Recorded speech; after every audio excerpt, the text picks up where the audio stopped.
We're joined now by Mosab Abu Toha. He's a Palestinian poet who fled Gaza after being abducted by Israeli forces. His family is still in Gaza City. He joins me now from Tempe in Arizona. Many thanks for your time today on Al Jazeera. So you managed to escape Gaza shortly after the war broke out a year ago. How difficult has it been to watch the horrors of the last year unfold from afar? Thank you so much for having me. In fact, it's not only horrible that I am far away from Gaza right now, but it's also about me watching my people being killed on a daily basis, especially relatives. All of my relatives are back in Gaza, and all of my wife's relatives are back in Gaza. Just 2 weeks ago, my wife lost her uncle with his wife and their 3 daughters. One daughter was killed with her husband and their 5 children. And I lost so many of my students, and I lost so many members of my immediate family and my extended family.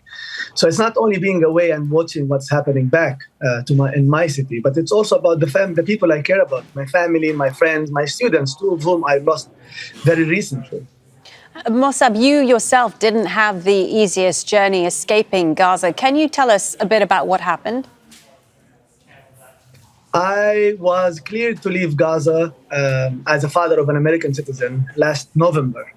And on November 19th, I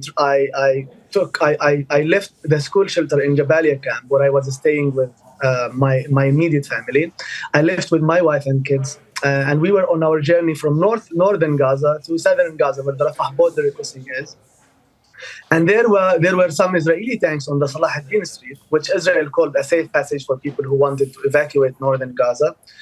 And there I was abducted. I was called out of the line. I was abducted. I was blindfolded, handcuffed, and then I was beaten. And before all of that, I had to undress. I had to remove all my clothes in front of Israeli soldiers. And that's the case of about 200 people that same day on November 19th last year. And then I was taken on a military truck to a place. Later, it turned out to be an Israeli detention center. And that's when I was beaten nonstop, along with about 200 people who were abducted before me. And then later, the second day, I heard new arrivals in a detention center just next to us.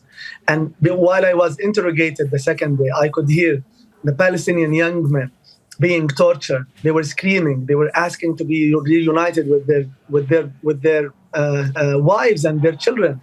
One man was saying, "Please let me go back to my wife and my pregnant wife and my daughter. You took me away from them." And were you ever given? Were you, apologies for interrupting, were you ever given an explanation by those that arrested you as to why you'd been arrested and abducted? Well, when I was taken, that was on the Salah ad-Din street, the Israeli soldier. I was blindfolded and handcuffed. He said, "You are a Hamas activist." And then I told him, "No, I'm not. Give me a proof." He slapped me across the face and he said, "You give us proof." And then, the following night, of course, after the international outcry put some pressure on Israel, an Israeli soldier told me, "We are sorry about the mistake. You are going home." And I'm wondering how many Palestinians they abducted and they tortured.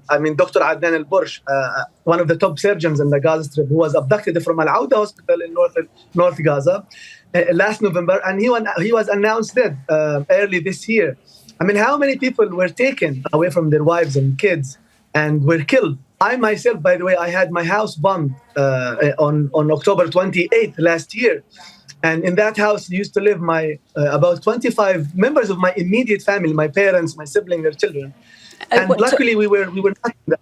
And talking of the family, Mosab, that you have still in northern Gaza, we know that there's been a siege there for a month. No aid is being allowed in by the Israelis, no food, no medical equipment, no basic necessities. What are you hearing from your relatives about what they are going through as a result of that siege?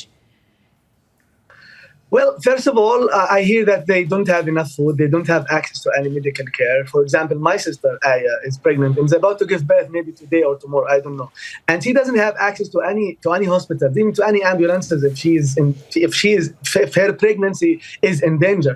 And by the way, we don't have any proper phone signal. Even if you are sick and there is an ambulance waiting, you can't even get the phone signal to call the ambulance. And that's how many people in Gaza died And I would say they were killed because of Israel's terrorist campaign after October.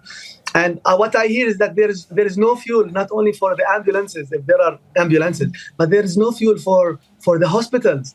And people are dying on a daily basis, and no one is paying attention. Okay, Mosab, thank you so much for sharing your story and your experiences. I hope your family do stay safe. Mosab Abu Toha, Palestinian poet who fled Gaza after being abducted by Israeli forces a year ago. Thank you so much. Make sure to subscribe to our channel to get the latest news from Al Jazeera.